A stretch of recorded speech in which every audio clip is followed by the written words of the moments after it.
Good morning student, class 8 science chapter 16 session second. First session में अपन ने प्रकाश परावर्तन के नियम इसके ऊपर डिस्कशंस किया था। आज अपन इसी लेसन का सेकंड पार्ट शुरू कर रहे हैं। मानव नेत्र हम सबको पता है कि हमारे शरीर में पाई जाने वाली जो 5 ज्ञानेंद्रियां होती है उसमें मुख्य ज्ञानेंद्रिय जो मानी जाती है वो आपके नेत्र मानी जाती है। हालांकि सभी ज्ञानेंद्रिय का अपना स्पेसिफिक कार्य है और सभी अपने कार्य को अच्छी तरह से करते हैं और हर कार्य हमारे लिए बहुत आवश्यक है। फिर भी मानव नेत्र अपने आप में एक विशेष स्थान रखता है क्योंकि इस सुंदर सी पृथ्वी या सुंदर से वातावरण को या इतनी बहुमूल्य वस्तुओं को देखने में विशेष योगदान किसका रहता है? मानव नेत्र का। हम बिना नेत्र के जीवन में कलर्स की या किसी भी अच्छी चीज की परिकल्पना नहीं कर सकते हैं। तो मानव नेत्र की प्रमुख ज्ञानेंद्रिय जो मानी जाती है वो क्या है? मानव नेत्र है। मानव नेत्र जो है उसका कार्य होता है देखना। जिस प्रकार से घ्राण इंद्रिय होती है, हमारी नाक जो होता है वो सूंघने का कार्य करता है, त्वचा जो है वो स्पर्श का काम करती है, कान जो है वो श्रवण का कार्य करता है, जीभ जो है वो स्वाद का ज्ञान करती है, उसी प्रकार से मानव नेत्र जो है वो किसका काम करते हैं? देखने का कार्य करते हैं। यदि मानव नेत्र की संरचना अगर अपन देखें तो लगभग मानव नेत्र की आकृति जो होती है वो गोलाकार होती है और अग्र सिरे से हमारा जो आंख दिख रही है उसके से हटकर अगर इंटरनल स्ट्रक्चर्स की ओर अगर अपन देखें तो ये मानव नेत्र का आंतरिक संरचना जिसको कह सकते हैं आपको दिख रहा है। इसमें कुछ विशेष प्रकार के अंग आपको दिख रहे हैं जिसमें सबसे महत्वपूर्ण भाग जो है वो हमारा नेत्र है। मानव नेत्र जो होता है वो द्विफोक्सी लेंस होता है और रेटिना पर उल्टा प्रतिबिंब बनाता है जिसको मस्तिष्क के द्वारा सीधा करके हमको वस्तुओं को दिखाया जा सकता है। कॉर्निया, नेत्रोद्रव, 2 प्रकार के द्रव पाए जाते हैं मानव नेत्र में। परितारिका जिसको इंग्लिश में आइरिस कहा जाता है। प्रक्षमा की पेशियां जो कि लेंस को छोटा और बड़े करने का कार्य करती है और प्रकाशिक तंत्रिका जो कि तंत्रिका विशेष प्रकार की तंत्रिकाएं होती है जो संवेदनाओं को मस्तिष्क तक पहुंचाना और मस्तिष्क के द्वारा दिए गए रेस्पॉन्स को पुनः नेत्र तक लाने का कार्य करती है। और रेटिना महत्वपूर्ण अंग जिसको पर्दा कहा जा सकता है, दृष्टि पटल कहा जा सकता है, इसी के ऊपर वस्तु का प्रतिबिंब बनाया जा सकता है। मैंने आपको बताया आकृति लगभग गोलाकार। मानव नेत्र में अगर अपन बाहर से देखेंगे तो आपको सफेद कलर का एक पार्ट दिखाई देगा जो कि कठोर आवरण होता है और एक सुरक्षात्मक आवरण बनाता है। यदि किसी कारण से आंख को चोट लग गई है तो उसको सुरक्षित करने का कार्य कौन करता है? सफेद उभरा हुआ सुरक्षात्मक आवरण भाग होता है। इसके बाहर की ओर अगर अपन देखें तो शटल कैमरे की भांति नेत्र की संरचना होती है जिसमें हमारी पलकें जो होती है वो एक सुरक्षात्मक आवरण बनाती है और अत्यधिक प्रकाश की उपस्थिति में पलकें बंद हो जाती है जिससे हमारे लेंस को नुकसान नहीं पहुंचे। या किसी भी इस तरह की कोई दुर्घटना होती है तो पलकें जो होती है वो नेत्र को या हम कह सकते हैं पुतली को, लेंस को, कॉर्निया को चोटग्रस्त होने से बचाने का कार्य करती है। इसके सफेद आवरण के बाहर अपन देखेंगे पारदर्शी अग्र उभरा हुआ भाग पाया जाता है जिसको अपन कॉर्निया या स्वच्छ मंडल कहते हैं। आप ध्यान देंगे जब किसी व्यक्ति द्वारा नेत्रदान किया जाता है तो कॉर्निया लिया जाता है और किसी अन्य व्यक्ति को कॉर्निया लगाया जाता है। तो ये क्वेश्चन भी पूछ सकते हैं कि नेत्रदान में आंख का कौन सा भाग निकाला जाता है? तो कॉर्निया निकाला जाता है। कॉर्निया के बाद अगर अपन देखें तो गहरे रंग की पेशीय संरचना पाई जाती है जिसको अपन परितारिका कहते हैं या आइरिस कहते हैं। इसी के अंदर की एक सूक्ष्म छिद्र पाया जाता है जो कि पुतली के रूप में अपने को दिखाई देता है। और आइरिस का मुख्य कार्य या परितारिका का मुख्य कार्य होता है आंखों को रंग देना। देखते हैं हम किसी की पुतली ब्लैक कलर की, सामान्यतया ब्लैक कलर की होती है, किसी की भूरी, किसी की हरी, किसी की नीली। अगर अपन देखें तो बहुत सारे व्यक्तियों की आंखें बहुत सुंदर से दिखाई देती है। तो ये पुतली को रंग जो देता है वो कौन देता है? परितारिका देता है। दूसरा, अतिरिक्त प्रकाश की उपस्थिति में पुतलियों को सिकुड़ने का काम जो करता है या पुतली के साइज को नियंत्रित करने का कार्य जो करता है वो कौन करता है? आपका परितारिका करता है। परितारिका के बाद हम जाएंगे तो पुतली के केंद्र में अगर आप मिरर में अपनी आंखों को देखेंगे तो सबसे बड़ा गोला, फिर छोटा गोला और फिर एक बारीक सा डॉट लाइक स्ट्रक्चर्स पाया जाता है जिसको अपन क्या कहते हैं? लेंस कहते हैं। मैंने आपको बताया मानव नेत्र जो होता है, लेंस जो होता है द्विफोक्सी लेंस होता है। नेत्र के पीछे या लेंस के पीछे की ओर एक पर्देनुमा संरचना पाई जाती है जिसको दृष्टि पटल या रेटिना कहा जाता है। रेटिना जो है वो अनेक प्रकार की तंत्रिकाओं से बनी हुई संरचनाएं होती है। जो कि बाहर से आने वाले स्टिमुलेशंस को या उद्दीपनों को मस्तिष्क तक पहुंचाना, जिसको अपन दृक तंत्रिकाएं कहते हैं, और मस्तिष्क के द्वारा जो भी अपने को सूचनाएं मिलती है वो वापस प्रतिबिंब बनाने में उपयोग में लेना, वो आपकी इन तंत्रिकाओं के द्वारा किया जाता है। जब हमारे रेटिना या दृष्टि पटल पर कोई प्रतिबिंब बनता है वस्तु के हटाने पर, वो लगभग 1/16 समय तक यानी कि 16 सेकंड्स तक हमारे पर्दे पर वो प्रतिबिंब बना रहता है। इस कारण से यदि 16 सेकंड के अंतराल के पहले हमने किसी वस्तु को देख लिया है तो वो अपने को चलती हुई या सीक्वेंस में या चलचित्र के समान दिखाई देगी। आप जब थिएटर में मूवी देखने जाते हैं या आप टीवी पर मूवी देखते हैं या कोई सीरियल्स देखते हैं तो वो अपने को चलचित्र के रूप में दिखाई देते हैं, क्योंकि उसमें प्रति 2 वस्तु या प्रति सीन या प्रति कह सकते हैं वस्तुओं के अंतराल में 24 सेकंड से भी कम का समय, यानी कि 1 सेकंड में 24 वस्तुएं अपने को दिखाई दे सकती है। तो हमको पता होना चाहिए कि यदि 16 सेकंड से पहले कोई दूसरी वस्तु आ गई है तो हमको वो वस्तु चलचित्र के समान दिखाई देगी, और सिनेमा हॉल में ये मान 24 सेकंड तक होता है। इस कारण से अपने को जल्दी जल्दी वस्तुएं या चलती हुई वस्तुएं दिखाई देती है। तंत्रिका मैंने आपको अभी बताया था, तंत्रिका मुख्यतः 2 प्रकार की होती है, शंकु और शलाका। शंकु तंत्रिकाएं जो होती है वो तीव्र प्रकाश के लिए सुग्राही होती है, और शलाकाएं तंत्रिकाएं जो होती है वो आपकी मंद प्रकाश के लिए सुग्राही होती है। दूसरा कार्य शंकु तंत्रिकाएं जो होती है वो कलर से रिलेटेड उद्दीपनों को ग्रहण करके उस अनुसार रेस्पॉन्स देती है, और शलाका कोशिकाएं जो होती है वो आपकी हॉरिजॉन्टल और लॉन्गिट्यूडनल यानी कि आड़ी और खड़ी रेखाओं को समझने में अपनी महत्वपूर्ण भूमिकाएं निभाती है।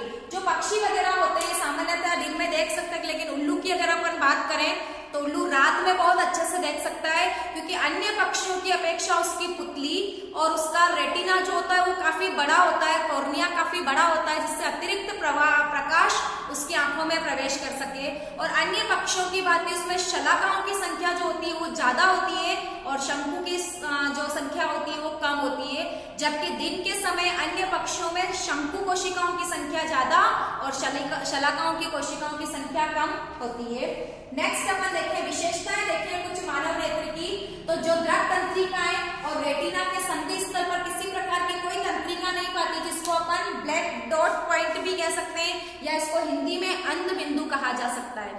दूसरी विशेषताएं देखें तो मानव नेत्र जो है वो कुछ निश्चित दूरी तक ही पास में देख सकता है। अगर आप किताब को बिल्कुल यहाँ तक चिपका कर देखना चाहेंगे तो आप अक्षर को सुस्पष्ट रूप से नहीं पढ़ सकते। तो मानव नेत्र की न्यूनतम दूरी जो होती है वो 25 सेंटीमीटर होती है, यानी कि 25 सेंटीमीटर दूरी पर रखकर आप किसी किताब को पढ़ना चाहेंगे तो आसानी से आप उसको अच्छे अक्षरों को देखते हुए पढ़ सकते हैं। अधिकतम दूरी जो होती है वो मानव नेत्र की इन्फिनिटी होती है, यानी कि अनंत तक हमारे नेत्र जो है वो देख सकते हैं। अब आपके दिमाग में क्वेश्चन आएगा कि दीदी कहने अनंत तक देख सकते हो तो हमको ताजमहल क्यों नहीं दिख रहा है या हमारा घर क्यों नहीं दिख रहा है। तो बच्चों मैंने बिफोर सेशंस में आपको बताया था कि जब तक किसी वस्तु के पर प्रकाश गिरकर परावर्तित किरण हमारी आंखों में प्रवेश नहीं करेगी जब तक उस वस्तु का प्रतिबिंब हमें दिखाई नहीं देगा। मतलब ताजमहल पर गिरने वाली प्रकाश की किरणें परावर्तित होकर बीच में बहुत सारे अवरोध हैं तो विस्तृत हो जाती है, इस कारण हमारी आंखों तक वो किरणें नहीं आ पाती है और हमारा दृष्टि परास अनंत तक होते हुए भी हम ताजमहल को नहीं देख पाते हैं। किसके कारण? बीच में पाए जाने वाले अवरोध के कारण। फिर मानव नेत्र में दृष्टि दोष कौन कौन से होते हैं? तो सामान्यतः दूर दृष्टि दोष, निकट दृष्टि दोष, मधुमेह क्या मोतियाबिंद और आपका है दृष्टि वैषम्यता। इसमें निकट दृष्टि दोष में आप देखते हैं कि अपने को पास की वस्तुएं तो दिखती है लेकिन दूर की वस्तुएं स्पष्ट रूप से नहीं दिखती। इसके लिए अपने को अवतल लेंस से लगा हुआ चश्मा लगाना चाहिए। दूर दृष्टि दोष में इसका उल्टा हो जाएगा, इसके लिए आपको उत्तल लेंस जनित चश्मा लगाना चाहिए। मोतियाबिंद जो होता है वो जनरली वृद्धावस्था तक होते हमारे लेंस के ऊपर कुछ अपारदर्शी परत लग जाती है जिससे अपने को धुंधला या स्पष्ट दिखाई नहीं देता, तो डॉक्टर ऑपरेशंस के थ्रू उस परत को वहां से रिमूव कर लेते हैं और मोतियाबिंद जो होता है वो खत्म हो जाता है। दृष्टि वैषम्यता में क्या होता है? व्यक्ति को आड़ी और खड़ी रेखाओं के बीच में अंतर नहीं कर पाता है और इसके लिए अपने को सिलेंडर युक्त लेंस वाला चश्मा लगाना चाहिए। आपके सिलेबस में नहीं है फिर भी मैंने आपको बताया कि दृष्टि दोष कौन कौन से होते हैं। जरा दृष्टि दोष जो होता है उसमें व्यक्ति की उम्र या आयु बढ़ने के साथ साथ में दूर दृष्टि और जरा निकट दृष्टि दोनों प्रकार के दोष हो जाते हैं। नहीं तो व्यक्ति को दूर की वस्तु दिखती है, नहीं पास की वस्तु दिखाई देती है। इस समय दोनों चश्मे लगते हैं आपके, जिसको द्विफोक्सी लेंस युक्त चश्मा कहा जाता है। नेत्र जो है वो बहुत कह सकते हैं भगवान की बहुत सुंदर रचना है, जिससे हम इतनी अच्छी अच्छी चीजों को देख सकते हैं। मानव नेत्र मानव की सुंदरता में बहुत ज्यादा वृद्धि करता है। आप कल्पना करें यदि आपकी आंखें नहीं होती तो आपका चेहरा कैसा लगता है ना। तो इसकी देखभाल भी हमें अच्छे से करना चाहिए। सीधा सनलाइट में नहीं देखना चाहिए, अतिरिक्त प्रकाश स्रोत जहाँ रहा है वहां पे हम लोग को सीधी आंखों से नहीं देखना चाहिए। समय समय पर आंखों की डॉक्टरी परामर्श लेते रहना चाहिए। यदि डॉक्टर के अनुसार कोई अपने को चश्मा दिया गया है तो इसको उचित परामर्श के अनुसार ही लेना और लगाना चाहिए। यदि आंख में किसी प्रकार का कोई डस्ट गिर जाता है तो उसको रगड़ना नहीं चाहिए, या तो पानी से वॉश करें। फिर भी अगर नहीं साफ होता है तो डॉक्टर के साथ संपर्क में रहना चाहिए। और जहां तक संभव हो टेक्निकली जितने भी इंस्ट्रूमेंट है, आप मोबाइल ले लो, टीवी ले लो, उनसे अपने को उचित दूरी बनाकर ही उस पर वर्क करना चाहिए। क्योंकि मानव नेत्र जो है वो बहुत सुंदर सी रचना है और इसके बिना हम हमारे जीवन के रंगीन जीवन की कल्पना नहीं कर सकते हैं।